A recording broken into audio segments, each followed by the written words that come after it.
여러분이 개인 사업을 하시더라도 뭔가 가격을 설정한다 할 때 신경 쓰이는 부분은 항상 이 매출액 부분입니다. 판매량이죠. 가격 높이면 판매량 떨어지는 일반적인 특성 말이죠. 자, 근데 이번 시간에는 가격 설정은 이익과 관계되어 있다는 걸 말씀드리려고 그래요. 자, 우선 이익이라는 게 산출되는 과정은 매출액 곱하기 이익률입니다. 매출액을 증가시키기 위해서는 판매량 곱하기 가격, 그러니까 판매량 증대나 가격 증대하면 매출액이 증대되겠죠. 네, 이익률이라는 건 뭘까요? 이익률은 가격 안에서 제품 가격 안에서 곧 비용을 뺀 나머지가 이익이 되겠죠. 그래서 이익률을 따질 때는 이제 비용 구조를 보게 됩니다. 자, 두 가지 요소의 비용을 줄이면 이익률은 높아지겠죠. 그래서 매출액 곱하기 이익률이 바로 제품 단위당 가격이 되겠죠.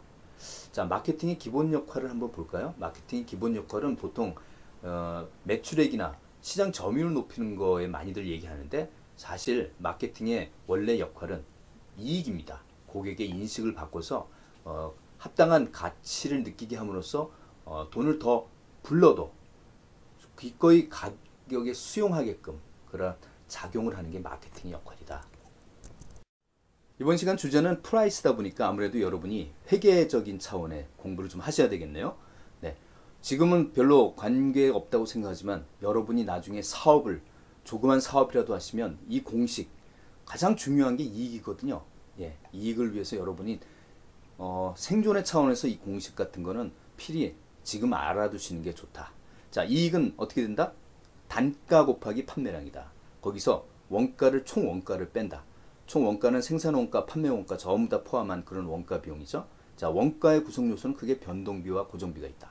제품 하나당 들어가는 비용 자체 비례해서 하나에서 두 개 반으로 두 배로 불어나는 변동비가 있고, 매출액과 판매량과 관계없이 생산량과 관계없이 고정된 비용이 일어나는 그런 전기 수도 광열비 같은 거 있잖아요. 그런 고정비 같은 성격의 구성이 있다. 자, 여기서 이제 한 단계 더 들어가면, 자, 현실적으로 여러분이 생각하실 때 아직 잘 모르겠지만 이익을 올리기 위해서 기업 경영자들이 가장 신경 쓰는 요소는 뭘까요? 경영자들은 결국 매출액도 중요하지만 순 현금이 들어와야지 직원들 월급을 줄 거 아니에요. 비용을 제한 이익을 올리기 위해서 기업이 현실적으로는 가장 중시하는 건 보통 원가, 판매량 이런 것들을 많이 하죠. 그죠? 예, 원가에서 경영 혁신, 원가 혁신 해서 마른 수건도 짜내고 해서 그런 내부적인 지향 활동을 하고, 또는 판매량, 영업사원을 적극적으로 격려하고 해서 판매량을 높이는 광고 같은 걸 많이 투입해서 판매량을 높이는 방법이 있는데, 가격에 대해서는 별로 경영자들이 신경들을 안 씁니다. 그 이유는 나중에 말씀드릴게요. 할 수 있는 부분도 별로 많지도 않고 그런 요인이 있죠. 자, 이익을 올리기 위해서 투비, 현실을 떠나서 정말 가장 중요한 요소, 가장 쉽게 어떻게 보면 이익을 올릴 수 있는 요소는 이 세 가지 중에 뭘까를 한번 보는 겁니다. 자, 이 과정에 대해서는 제가 여러분한테 설명드리기보단 여러분이 시간을 갖고 나중에 보시면 도움이 될 거예요. 이건 설명해서 하기보다는 여러분이 주체적으로 학습하시는 게 낫다. 그래서 개당 한 개가 10원인 가격 수준의 제품이 100개가 팔리면 이 과정에서 비용은 변동비와 고정비가 이렇게 가정으로 지금 나와 있습니다. 그래서 400원의 순이익이 남는데, 만약 지금 여기 있는 구성 요소들 1번에서 4번 여기 있는 요소들을 각각 똑같은 10% 기존보다 현재 지금 이 공식에 있는 것보다 10% 높여서 향상을 시킨다면, 그러니까 비용은 10% 낮추고 가격이나 판매량은 10% 높일 때 가장 이익에 영향을 미치는 게 뭘까 했더니, 답은, 이 과정은 여러분이 나중에 한번 보시면 됩니다. 결과적으로 가장 효과적인 지렛대로 우리가 올릴 수 있는 건 가격이다. 가격이 그만큼 중요하다는 얘기를 했습니다.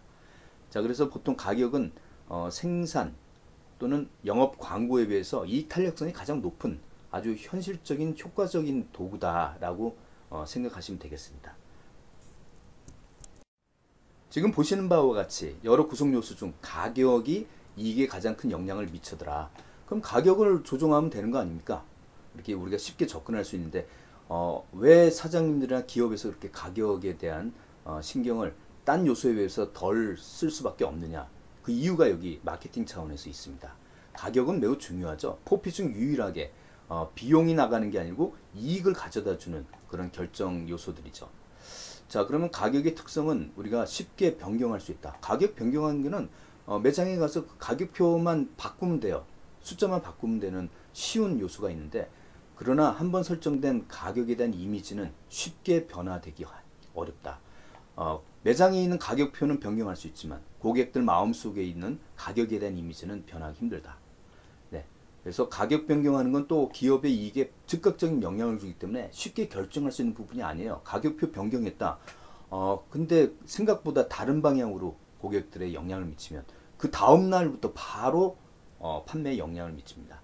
자, 현실적으로 가격에 대한 팁은 되도록 가격 경쟁을 피하는 것이 바람직하다. 기업들이 가격을 높이냐 낮추냐, 낮추면 박리담회로 더 많이 팔 수 있기 때문에 쉽게 손을 뻗어보지만 잘못하면 가격 경쟁사가 가만히 있겠습니까? 예.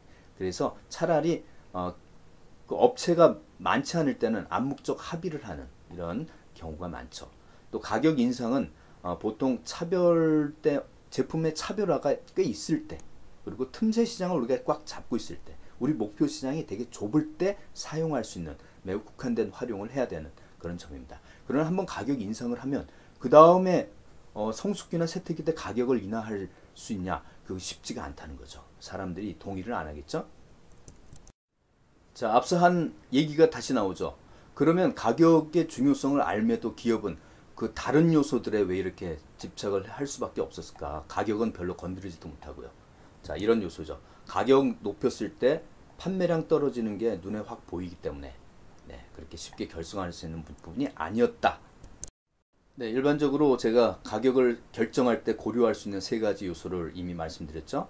예, 각각의 단점들이 있습니다. 근데 자, 원가 기반, 자기 원가의 이익을 목표 이익을 얹어서 가격을 설정하는 과정에서는 고객은 소비자는 고려되지 않는다는 현실적인 단점이 있습니다.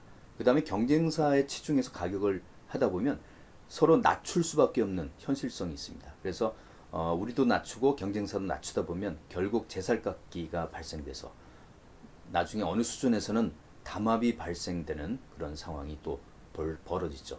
자, 소비자 기반으로 해서 소비자들에게 물어보는 것도 그럴듯하긴 하지만 여기에 하다가는 악순환이 발생돼서 품질이 저하되는 결과를 초래하기 쉽다. 다음 페이지에 말씀드릴게요. 그 이유는 자, 현실적으로 기업의 경영자 또는 마케팅 담당 임원이 최종 가격 결정을 할 때는 이 세 가지를 두루두루 고려하고 마지막에 자기의 직감에 의해서 결정을 합니다. 예, 방금 소비자의 의견에 수용을 해서 가격을 결정하다 보면 뭔가 악순환이 일어난다고 그랬는데, 자, 소비자에게 물어본다. 소비자는 어쨌든 가격을 중시합니다. 그 얘기는 가격은 싸면 더 좋다는 그런 반응을 보인다는 거죠. 그렇게 되면 자연히 소비자 의견에 집착하다 보면 가격이 인하를 해야 되는 그 압력에 굴복할 수밖에 없고, 기업은 가격에만 신경 쓴다. 그렇게 되면 어떤 현상이 일어나? 품질이 저하될 수밖에 없다. 왜? 가격을 낮추기 위해서는 결국 품질과 서비스를 낮출 수밖에 없는 그런 관계가 형성되죠. 그러다 보면 상품이 단순화되고 품질에 문제가 발생하면서 더 악순환에 돌입하게 되는 그런 문제가 있다는 거죠. 이런 가격의 중요성을 절감하는 경영자들은 이 고객 가치의 구성 요소인 코스트, 그 중에 대표적인 금전적 코스트, 가격을 최우선으로 결정하고 나머지를 거기에 맞추는 이런 역발상적인 업무 프로세스를 전개하기도 합니다. 스티브 잡스, 자, $500가 안 되는 499달러짜리 아이패드를 만들어라. 어떤 아이패드를 만드는 건 그 다음 문제다. 이렇게 해서 완전히 가격 중심의 코스트 리더십의 어떤 경영을 하기도 했습니다. 그런데 여기서 보면 우리가 배웠죠? 500달러가 아니고 499달러는 어떤 가격 정책이라고요? 소비자 심리의 기법 중에 단수 가격 전략, 오드 프라이싱이라고 그랬죠? 자, 제품 하나당 비용 구조와 이익에 대한 관계를 지금 그림으로 보고 계십니다. 자, 전통적으로 원가 중심의 가격 결정을 한다 그러면 이 변동비와 고정비 위에 기업이 원하는 목표 이익을 내심 얹어 갖고 이제 가격을 설정하는 1,000원의 가격이 설정됐습니다. 자, 이걸 고객 관점으로 좀 틀어볼까요? 자, 고객 관점에서 우리는 기존 제품의 여기 하늘색으로 된 베네핏을 좀 더 높여보자. 그래서 제품 중에 어떤 고객 세 가지, 뭐 심리적 혜택이든 사회적 혜택이든 기능적 혜택의 어떤 가치거리를 넣어서 베네핏을 좀 높이면 이건 어떻습니까? 고객 입장에서는 1,000원의 가격 이상의 어떤 요 밸류를 추가적으로 받는 거죠. 예. 그림이 이렇게 되면 어떨까요? 변동비까지는 그대로고, 그러면 우리는 이익을 조금 더 얹어서 그러니까 가격을 좀 더 높인다는 얘기죠. 요 선까지 한 1,200원 선까지 올리고 그 이상의 고객의 가치를 주면 고객들도 좋고 우리도 가격이 200원 더 올라서 좋고, 이렇게 하면 서로 윈윈으로 우리는 가격을 높일 수가 있다. 고객 가치 지향적 가격 설정이 되겠네요. 이제는 프라이스와 프라이싱을 구분해야 됩니다. 자, 가격 결정이라는 이 과정을 얘기하는 프라이싱을 네이버에서 찾아보면 소비자가 느끼는 가치를 돈으로 환산하는 일이다. 자, 그러면 이 얘기는 고객이 느끼는 가치를 높이지 않고 판매가, 가격을 인상하면 소비자의 저항을 불러온다. 뒤집어 보면 가치를 만약에 높여주면, 베네핏을 넣는다든지 아니면 코스트를 낮춘다든지 해서 가치를 높여주면 소비자가 느낀다면 그 가치 인상분보다 넘지는 않지만 돈을 더 가격을 높여도 소비자의 저항을 가져오지 않고 우리는 가격을 높일 수가 있다. 그런 얘기가 되겠네요. 자, 그럼 제가 지금 무엇을 얘기하고자 할지 좀 감이 잡히시나요? 네, 우선 소비자가 느끼는 가치를 그대로 두고 가격을 인상하면 저항을 부른다. 그런데 만약에 가치를 실제적으로 증대시켜 주는데, 이 가치라는 건 소비자가 느끼는 가치이기 때문에 소비자가 뭐 베네핏이 좀 늘어났네, 아니면 코스트가 좀 줄었네라는 인식만 시켜줘도 돼요. 자, 가치를 증대시켜주고 가격을 인상하면 소비자가 기꺼이 수용을 한다. 왜? 이 차이만큼의 밸류가 순이익이, 고객이 느끼는 순이익이 생기기 때문이죠. 자, 그래서 가치를 높여서 코스트를 낮추든지 아니면 베네핏을 높이든지 가치를 높여서 소비자의 심리적 이익을 발생시켜라. 그 방법을 다음 시간에 소개해 드립니다.